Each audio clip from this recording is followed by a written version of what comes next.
13 ዓመት ተሰዲተ 13 ዓመት እንግዲህ ሓሲብኩምዎ ኣብ ሂወትካ ካብ ዕድሜኻ 13 ዓመት ተቐኒሱ ዓዲ ዓረብ ክትግዛእ ተለኻ ክንደይ ነገር ይጎድለካ ትግዛእ እዚ ምንጋር መቸም ኣየድሊ ኩላትና ንፈልጦ ኢና ከመይልካ ከምትሰይብ ብጣዕሚ ሰብነት የቐኒሰ እየ ተኾነ ግን 13 ዓመት ሰሪሐ ግን በቃ ትልበዝሕ ብቤተሰብ ለሕዋትየ ምሂረ ኣሕዋትየ ዕብየ ናይ ገዛስ ዓባየ ኣሕዋትየ ምሂረ ለውሲ ካባይለ ታሕሲ ኩሎም ሓዳር ገይሮም ተመርዕዮም እዮም ድሕሪ 13 ዓመት ተፋሊጣ ድማ ላብ ዓዲ ኣቲ ላብ ትግራይ ማለት እዩ ላብ ትግራይ 10 ቀለበት ገይርና ምንም ልገበርክዎ ነገር የነበረኒ ወላ መሬት ወላ ገዛ ልኹነ ሰላም ሰላም ናይ ዩቲዩብ ቻናለይ ተኸታተልቲ ከመይ ኣለኹምለይ ከመይ ትኾኑ እግዚአብሔር ይመስገን ኣነ ብጣዕሚ ሰላም እየ ንስኹም ዘለኹም የርዳ ሓፍትኹም እየ ዩቲዩብ ቻናለይ ሓደሽቲ ዝኾንኩም እንቋዕ ዳሕና መፅኹም ሊናወልኩ ሰብስክራይብ ናገርኩም በዛ ናይ ደወል ምልክት ቤተሰብ ይኩን ማለት እዩ ሼር ላይክ ኮሜንት ከይትረስዑ ቪዲዮ ክትሪኡ ከለኹም ካብ ብሩኻተይ ላይክ ምግባር ላይክ ምንም ነገር ስለለይጎድአኩም ለአና ለብዙሕ ነገር ስለልጠቕመና ላይክ ናገርኩም ሕለፉ ማለት እዩ ሎማ ሓንቲ ሓፍተይ ላውዝኒኹዎ ገዛ ትመፅእ እሞ ምስ ዓሞታታ ማለት እዩ ናተይ ሲ ዝኾነ ሓፍላ ነይሩዎን ትምርዖ ጓል ስለልነበረቶም እዞም ኣነ ዝሰርሐሎም ገዛስ ሓንቲ ሓፍተይ ካብ ዘንጎራብቲ ሓበሻ እያ ትመፅእ እሞ ላብ ክሽኔ ትመፀኒ ኣነ ናሰራራሕኩ ነይረ ሰላም ተባሂልና ንላለ ንፋለጥ እሞ ናይዚ ሓፍተይ ታሪክ እየ ከውግዐኩም ማለት እዩ ንሕና በተለይ ዓረብ ሃገር እኒአና ኣሕዋተይ ንኹላትና ካብ ባዕለይ ጀሚሩለ ብዙሕ ነገር ክንመሃረሉ ለለናዩ ብጣዕሚ እየ ሓዚነ መፂኣ ሰላም ትብለኒ ናዋጋዕና ኣበይ ዓድኺ ምናምን ይብላ ዓዳ ትነግረኒ ትግራወይቲ እየ ጓል ኣኽሱም እየ ትብለኒ እዚ ሓፍተይ 13 ዓመት ከም ተሰደተት ነጊራትኒ 13 ዓመት ተሰዲተ 13 ዓመት እንግዲህ ሓሲብኩምዎ ኣብ ሂወትካ ካብ ዕድሜኻ 13 ዓመት ተቐኒሱ ዓዲ ዓረብ ክትግዛእ ተለኻ ክንደይ ነገር ይጎድለካ ማዕረ ክንደይኻ ንስኻ ትግዛእ እዚ ምንጋር መቸም ኣየድሊ ኩላትና ንፈልጦ ኢና ከመይልካ ከምትደክም ከመይልካ ኣካላትካ ከምትደክም ልብኻ ይደክም ልብኻ ትረቅቕ ብስራሕ ድዓርብ ብመግዛእቲ ድዓርብ ብጣዕሚ ለይሙስልካ ትመስልና ዝሓፍተይ ብጣዕሚ የቐጣን በቃ እንታይ ምኽነግረክን ይኽእል ብጣዕሚ የቐጣን ኣነሲ ኣነ ቀጣን እየ እሞ ትናታ ቀጠን ግን ብጣዕሚ ይልፍለዩ ኣነ ለ ቀጣን እየ ሓቂ ዘረባ ከምዛ ትሪአን ኣለኽን ኣብዚ ዓዲ ቀኒሰ እየ ብጣዕሚ ሰብነት የቐኒሰ እየ ተኾነ ግን ታቆልዓሲ እንታይ እየ ምኽለክን ብእውነት ብጣዕሚ የቐጣን እቲ መቕጣን ካልእ ኣይኮነ እንታይ ትብለኒ ተሰዲድክሲ ትፈልጠ ድኽውላስ ጋሻ ጋሻ ድኽንያ ሰሓፍተ ይብላ እሞ ኖ ኣነማ ተሰዲተ ነይረ ቀደም ተሰዲተ ከምዚ ኣነሲ እዚ ሓፍተይስ ልወለደት ቆልዑት ዘለዋ ገለ ይመስልኒ ብጣዕሚ የቐጣን በቃ ሓፂራያ ምናምን ኣነ ስለወለደት ቆልዑት ዘለዋ ናብራ ዘለዋ እኽትኾን ትኽእል እያ ኢለየ ከምዚ ከምኡ ገዲፋ ተመሊሳ ትኾን ደሳ ግን ብሕሱም መግዛእቲ ብሕሱም ፀገም እያ ደቂቓ እምበይ ኣይወለደቲ እንታይ ትብለኒ ኣነሲ ተሰዲተ ነይረ እየ ተሰዲተ 13 ዓመት ኣብ ዓረብ ሃገር ሰሪሐ እየ ተገዚአ እየ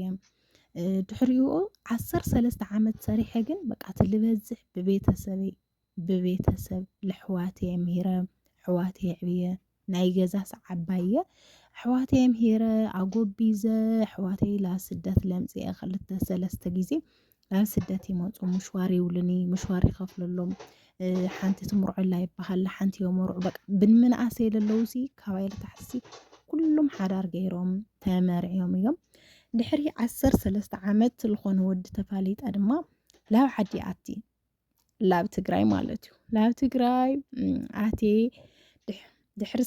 ድሕሪ 13 ዓመት ዝኾነ ወዲ ተላለየ ተፋሊጥ ተደዋዊለ ላብ ትግራይ ኣቲ እሞ ላብ ትግራይ መስኣትና በቃ ዝወዲ ቀለበት ንኣስር ቀለበት ገይርና ምንም ልገበርክዎ ነገር የነበረኒ ወላ መሬት ወላ ገዛ ልኹነ ነገር ኣይነበረኒ ልምንታይ ኣሕዋተይ ናምሃርኩ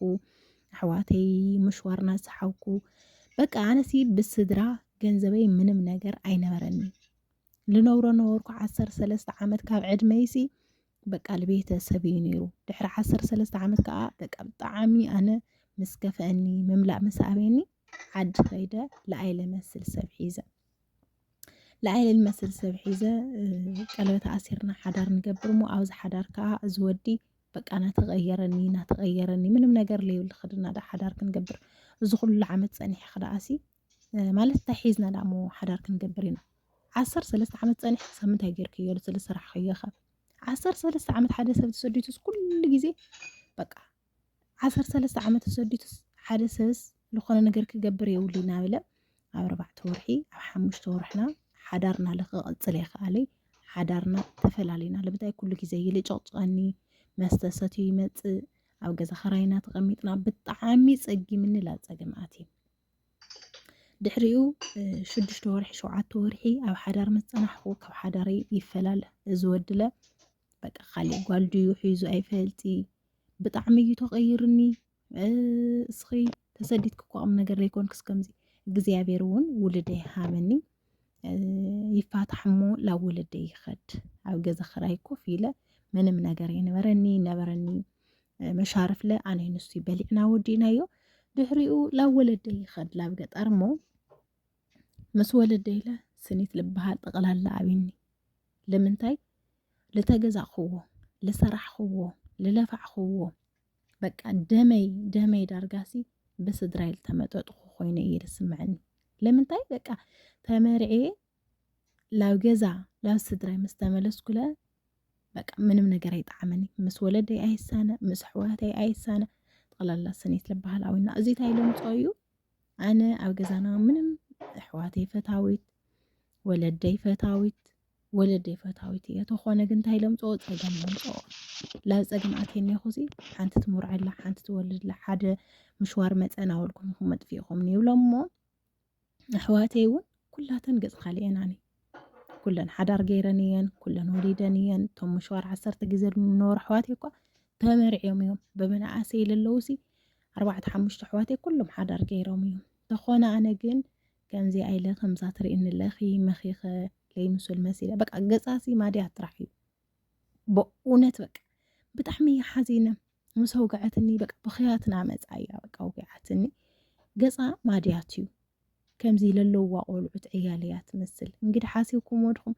13 ዓመት ለፊዓ እያ ምንም ነገር ግን የብላይ ወላ መሬት ወላ ገዛ ዝሓፍተይ ከምኡ ምስ ኮነ በቃ 2 ዓመት ከምኡ ኢለ ይፀንሕ ምስ ገዛና ኣይሳነይ ሱቕ ዳ ቤተሰብ ይኸድ ሓደ ግዜ ይካረ ገዛ ውላድ ለ ፈቲና ነይረ ምስ ወዲ ተፋቲሕና ኢና ካብ ካሊእ ለ ውላድ ፈቲና 2 ግዜ ኸይዱኒ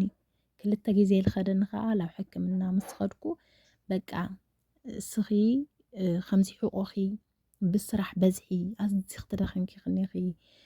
ዕረፍቲ ክትወስዲ ይግበአኪ ሕቆኺ ብጣዕሚ እዩ ተጎዲኡ እኒአ ኢሎምኒ ሓካይም ውላድ ለስ ክረክብ ይኸኣልኩ ናኸደኒ 2 ግዜ ኸይዱኒ ንሂወተይ ትሸት ይኾያ ድሕሪ ግን በቃ ምንም ክጣዓዓመኒ ይኸኣለይ ኣብ ትግራይ ቀድሚ 1 ዓመት ከዓ መፅየኒ ኹ ህዚ ዓመተይ ቀሪበኒ ኹ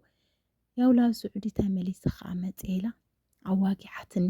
ካብኡሲ እንታይ ድዩ ሂወተይ ፅልእ ኣቢለ ንሕናሲ በቃ ንግዛእ ንሰርሕ ህውትት ንብል ግን ሕልፈት የብልናይ በተለይ ዓረብ ሃገር ኔና ኣሕዋተይ ማለት እዩ ኣይታሰብነትና ዓሪፋ ሃውተት ናበልና ወዲ ዓረብ ክንሓፅብ ሕቆና ተጎቢጡ ሕቆና ቆሲሉ ኣካላትና ንሓበጠ እግርና ንሓበጠ ንሰርሕ ኣይ ኣካልና ዓሪፉ ኣይ ገንዘብና ተትሒዙ ቁም ነገር ኮይንና ስለዚ ተኣየ ክብለክ እንደል ኣሕዋተይ ማዕሪ በይዛኻትክን ለስድራ ኢልክን ኣመና ከምዚ ኢልክን ኣይትንበራ እዚ ሓፍተይ ካልኣይ ግዜ ተተረኺብና ብኣካል ከም ፀዓየ ቪድዮ ንቐርፅ ኢና ማለት እዩ በቃ ብጣዕሚ እየ ሓዚነ ብእውነት በቃ ፊልም ኮይኑ እዩ ተሰሚዕኒ ማለት ለዩቲዩብ ስለዝኾነ ቅልጥፍ ኢለ የዋጊዐኩም ንኹሱ ኢለ ቁርፅ ኣቢለ ካፍቲ ልበለት እንበይ ንሳት ለውግዓትኒ ብዙሕ ያውግዓትኒ ክንደይ ነገር ከም ዝሓለፈት ስለዚ ካባይሲ በቃ ትምህርቲ ውሰዳ በተለይ ሓድሽ ስኒኸን ስደተኛ ተይገድሽክን ለባዕልኽን ኩና ስድራ ምንም ኣይድግፈካይ ሓፍትኻ ለመርዓይኻያ ምንም ኣይትገብረልካይ ሓውካ ለመርዓኻዮ ምንም ኣይገብረልካ ምሽዋር ተሰሓብካዮ ለሂወቱ ኢል ነብር ለናብሮ ኢል ነብር ስለዚ ንባዕልኻ በቃ ምዃኑ እዩ ኣነ ብጣዕሚ እየ ልጥዓስ ብጣዕሚ እየ ልናድድ ኢላትኒ ዝሓፍቲ ማለት እዩ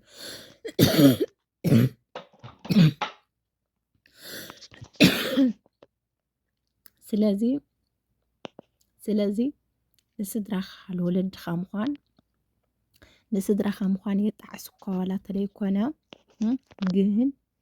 ቅድሚያ ለነብስኻ ምሕሰብ እተን ሰባት ለነብስና ንሕሰብ